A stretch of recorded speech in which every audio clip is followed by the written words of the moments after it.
Capítulo 33. ¿Estoy muerta? Desperdigaba por el mundo. No podía dejar de verlas como las causantes de mis estragos, de mis malestares.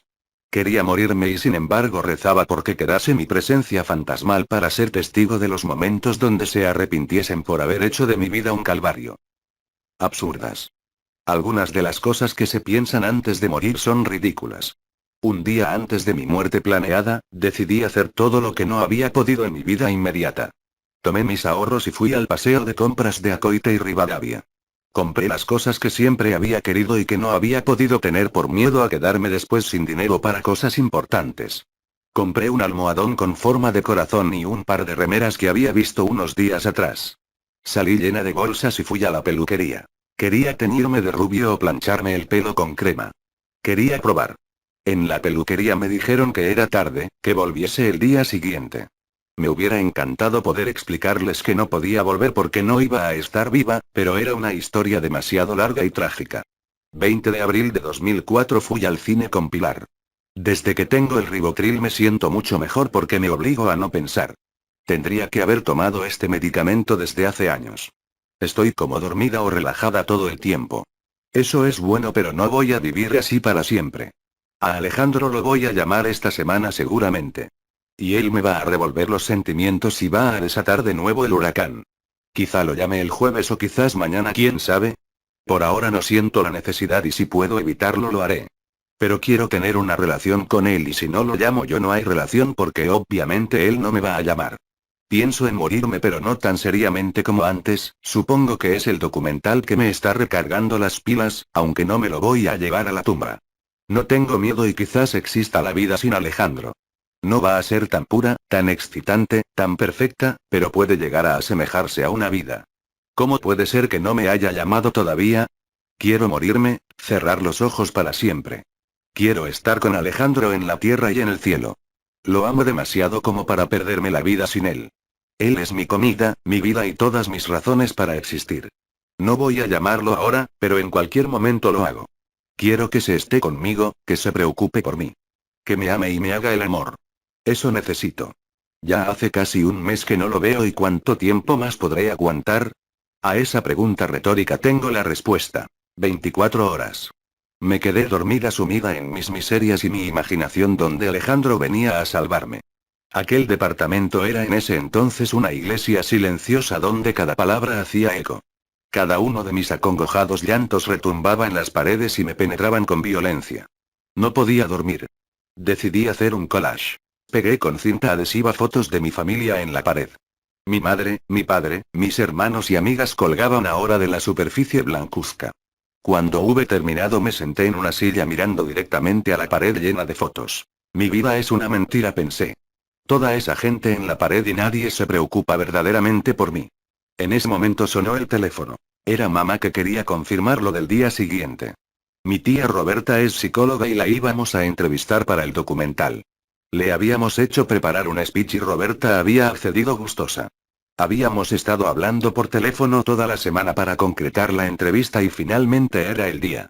Le dije a mamá que ni bien saliéramos de la UCA pasaríamos por casa para grabar. Al día siguiente mamá nos recibió con medialunas y café con leche. Tomé una media luna. No sabía cuánto me quedaba de vida pero quería que mami se quedara con un buen recuerdo. Grabamos a mi tía hablando pestes de lo que yo consideraba un estilo de vida y mi modelo a seguir, Ana. Mis compañeras intercambiaban miradas entre desdeñosas y cómplices de las que no era partícipe. En algún momento sentí que María, la encargada de entrevistar a mi tía, hacía preguntas tendenciosas que giraban en torno a mi salud. Quizás solo estaba paranoica, pero con seguridad estaba en lo cierto. Irónicamente mamá estaba en la sala presenciando la entrevista. Yo no podía mirar en su dirección, tenía muchísimas ganas de llorar, de abrazarla y de pedirle perdón por lo que estaba a punto de hacer. Últimamente no la abrazaba por miedo a que se espantase por mis costillas, no quería que me sintiera débil. Mamá, te amo. No puedo decirte lo mucho que te quiero. Sé que es lo mejor. No puedo seguir viviendo así, voy a ser egoísta una vez más, pero en mi egoísmo quizás estoy pensando en ustedes, porque no son felices con una hija tan conflictiva. Voy a dejarlos y pronto reharán sus vidas. Voy a estar en un lugar mejor, mamá. Te amo. Escuché una canción de Tori Amos, acerca de una violación. Canta en primera persona cómo de pronto se encontró con un desconocido apuntádole un arma en su espalda. Pueden reírse, es algo raro las cosas que se piensan en momentos como ese. Pero todavía no visité Barbados, así que tengo que salir de esta. Yo la entiendo. Tori quiere salir con vida porque le faltaban cosas por ver, por visitar. Ella quería ir a Barbados y en eso pensaba mientras la violaban. Yo quería pelarme, o teñirme, o cantar canciones. También quería que el documental saliera a la perfección. ¿Por qué habría de importarme un documental que no iba a ver jamás? Porque las cosas que se piensan antes de morir son ridículas. Porque la muerte es irracional y la mente no tiene límites. No pensé en hacer un viaje, ni en asaltar un banco. Me quedé con las pequeñas cosas, con los gustos más diminutos. Me contentaba con un cambio de look y con gastar algo de mis ahorros. Pero estaba en casa presenciando la entrevista que le hacían a mi tía. Ya estaba en otro mundo, en otra esfera de la realidad. Cuando sabes que en horas vas a ser un fantasma, no te preocupa lo que está pasando en el momento, sino lo que pasará cuando no estés. Es tiempo muerto, inexistente y sin embargo no lo es para los que se quedan.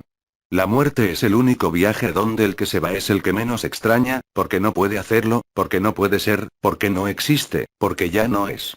Ese día en casa llevaba puesta una de las remeras que me había comprado la tarde anterior, antes de ser rechazada en una peluquería de barrio.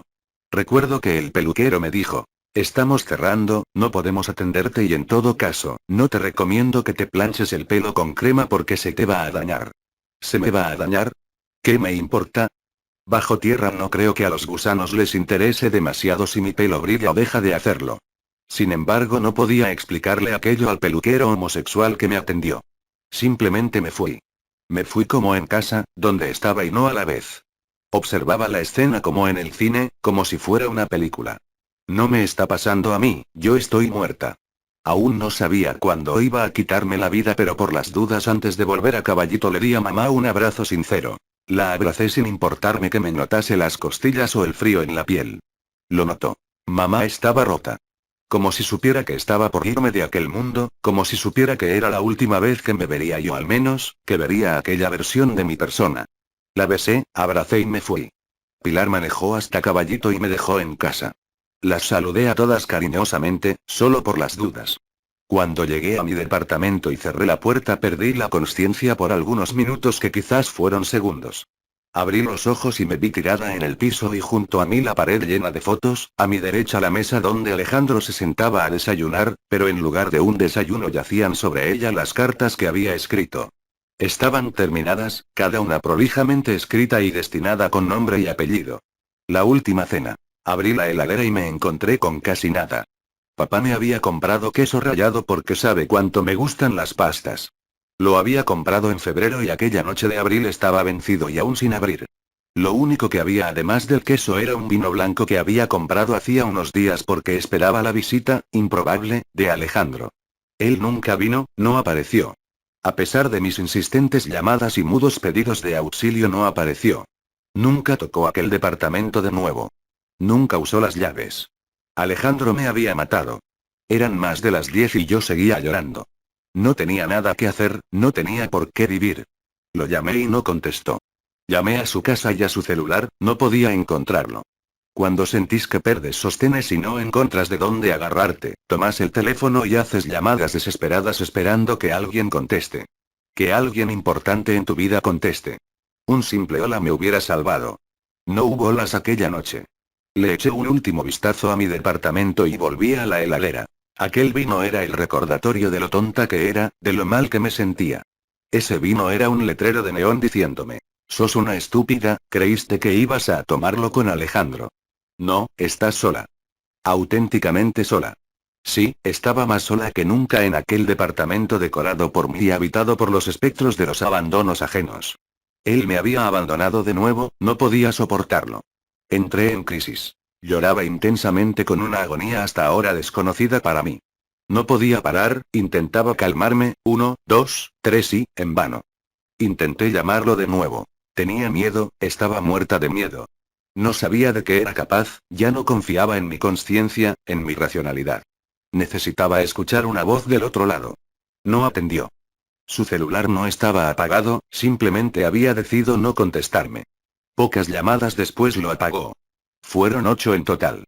8 pedidos desesperados de ayuda, de salvación. No se hizo cargo, no me sostuvo y yo no tuve otra opción más que derrumbarme.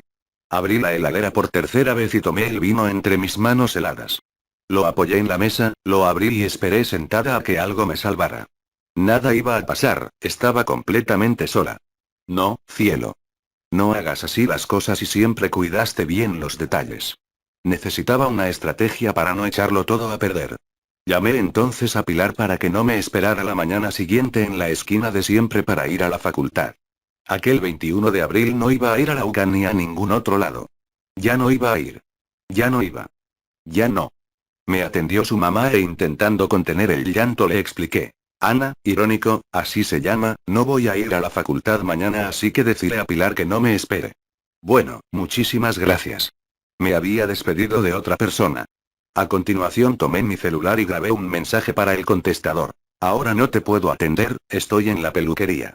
No sé por qué pensé que si llamaban a mi celular era una buena excusa decir que estaba en la peluquería. Para ese entonces ya estaba bastante consumida por mi llanto y no creo que se hubiera entendido ese mensaje, pero tenía que hacer mis mejores esfuerzos para que nadie se preocupara por mi desaparición y me dejaran dormir en paz para siempre. Volví a sentarme a la mesa y tomé mis cajas de Rivotril. No tomé uno por uno, no. Tomé un puñado y los metí mientras lloraba en mi boca y los tragué con vino blanco, aquel que había comprado para Alejandro. Es tu culpa, maldito infeliz. Espero que mañana entiendas que cuando te decía que me moría sin vos lo decía en serio. 40. 40 pastillas para dormir tomé aquella noche. Lo siguiente me viene a la cabeza como flashes, como fotos borrosas. Recuerdo haber puesto un disco que me gustaba mucho, Simple Things de 07. Play. Mareadísima pero todavía algo consciente fumé unos cuantos cigarrillos mientras esperaba mi muerte. Tomé una lapicera y escribí las paredes. No sabía qué estaba escribiendo, pero las paredes de pronto perdieron su blancuzca palidez. Al lado de las fotos de mi familia hice flechas y comentarios. Te amo, te adoro, nunca los voy a olvidar, ídolo. Al lado de la foto de Alejandro una flecha rezaba es tu culpa. ¿Fue su culpa? Ya era tarde. Estaba muerta.